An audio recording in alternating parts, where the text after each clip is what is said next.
ngilungisa kanjani ngoba angithembi lento yo credit solutions bani. I think just give it 3 months, yabo. Just bakhona abantu aba-debt review aba-right, guys. Yabo, abazokusiza ngempela, aba-legit. Bakhona futhi, abaningi futhi, abangekho legit. You understand? So you just need to be careful and you just need to clear out clear out your reputation yakho without try and maybe not involve laba bantu be-debt review if ubasaba. Yabo, if ungenabo obaziyo bathembayo ukuthi enene bazokusiza ngento ngelokhunjana by clearing your name. Yabo, uma ukuthi mhlambe ubu blacklisted or something like that. You understand?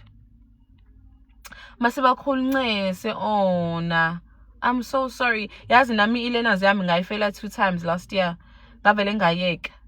Ingakho nje sengisaba manje ukwenza ilearners because nginaleyo fee ukuthi enene ngizophinde futhi ngifail. You understand? Can I be financed with the money that shows it's from my husband monthly?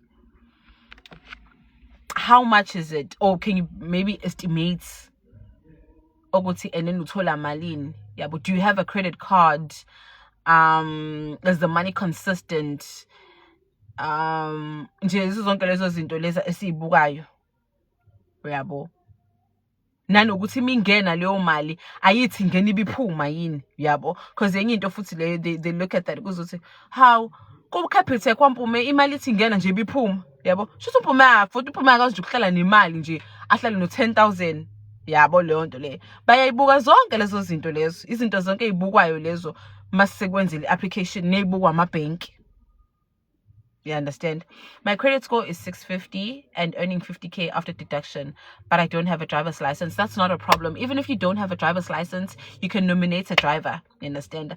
But melenbize isibongo esisodwa. It can be umzali or ingane yakho.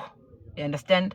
Nominate a driver, loan a driver's license, and then the nominated driver needs to give you needs to provide us a driver's license yakhe ID. Yabo, sibone ukuthi legit ina expire zonke lezo zinto lezo. Yabo, even if you don't have a driver's license, you can still apply for a car and get it. Yabo, uthole nominated driver obe right, ujabela imoto yakho uphuma uhambe udrive nawo ungabusalibele ugibela ama taxi njengabanye abantu.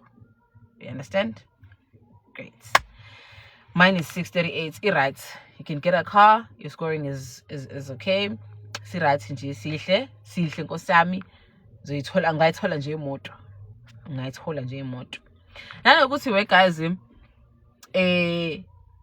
i-traceability futhi. Yabo ngoba ngilooking emphasize indaba yama store accounts, yama credit card. Yabo nje mina ngumuntu othanda ukuthenga ngocash. Like ngiyathanda ukuthenga cash, angisithandi isikweleti, angisifuni inhliziyo yami yonke. Yes. But njengoba ngisho ukuthi lokho ngisebenzile la halfway ngiyasibona ukubaleka kwesikweletu. Isikweletu sibalekile. Yes. But isikweletu kumele ukwazi ukusikhokha kahle ukuze ungabi blacklisted, ukuze ungabi handed over, ukuze ungabi singa affecteki futhi ne scoring sakho. You understand?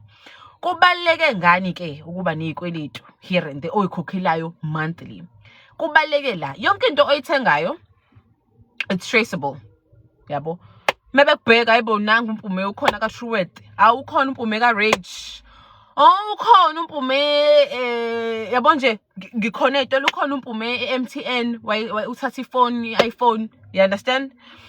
I'm traceable.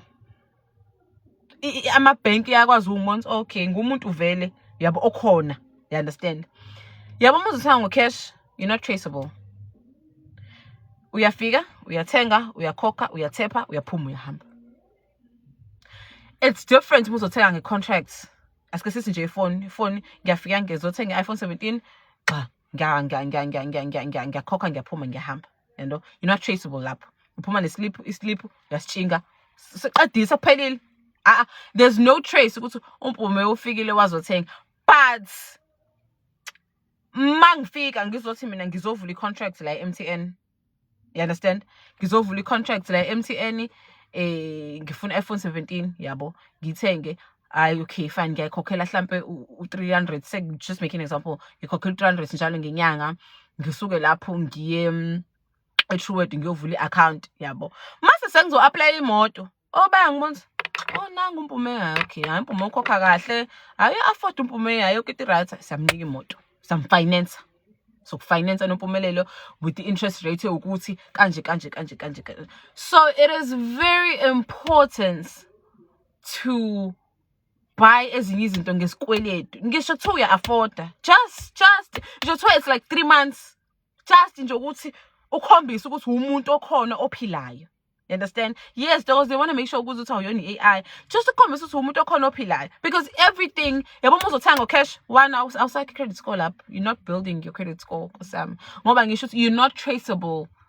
Yabo izodecline lokhunjana yakho i-application yakho i-decline u-afford yabo nje khona i-customer engayingalenzela ilokhunjana i-application li-afford imoto but the deal declined because she's not traceable.